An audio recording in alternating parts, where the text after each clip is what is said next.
అనేది రెండు హృదయాలు కలిపే ఒక విలువైన బంధం.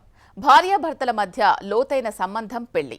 ఇందులో ఇద్దరూ సుఖ దుఃఖాలు పంచుకుంటారు. కానీ 30 ఏళ్లలో పెళ్లి చేసుకోవడం సరైందా కాదా అనే ప్రశ్న చాలా మంది మనసులో ఉంది. ఇప్పుడు చాలా మంది 29 నుంచి 30 ఏళ్లలో పెళ్లి చేసుకుంటున్నారు. 30 ఏళ్లలో ఆర్థికంగా బలంగా ఉండడం వల్ల ఇదే పెళ్లికి సరైన వయస్సు అని చాలా మంది అనుకుంటున్నారు. కానీ ఈ వయస్సులో పెళ్లి చేసుకోవడం సరైందా కాదా అనే ప్రశ్నలు చాలా మంది మెదలో ఉంటాయి. పెళ్లికి సరైన వయస్సు ఏది అనే దాని గురించి కన్ఫ్యూజ్ అవుతున్నారా? 30 ఏళ్లలో పెళ్లి చేసుకోవడం సరైందా కాదా అని ఈ వీడియోలో మనం చూద్దాం. నిపుణుల అభిప్రాయం ప్రకారం 30 ఏళ్లలో పెళ్లి చేసుకోవడం తప్పుడు నిర్ణయం. 30 ఏళ్లు దాటి పెళ్లి చేసుకుంటే స్త్రీలలో గర్భధారణ సామర్థ్యం తగ్గడం మొదలవుతుంది. దీనివల్ల గర్భం దాల్చడంలో ఇబ్బంది ఉంటుంది.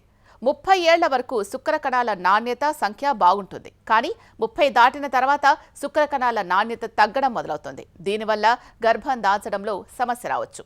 ఆలస్యంగా పెళ్లి చేసుకునే దంపతులు పిల్లలు పుట్టడంలో చాలా సమస్యలు ఎదుర్కోవాల్సి వస్తుంది. కాబట్టి మీరు కూడా 30 ఏళ్లు దాటి పెళ్లి చేసుకోవాలి అనుకుంటే ఆ ఆలోచన మార్చుకోండి. ఎందుకంటే స్త్రీలలో గర్భధారణ సామర్థ్యం, పురుషుల్లో శుక్రకణాల సంఖ్య తగ్గడం మొదలవుతుంది.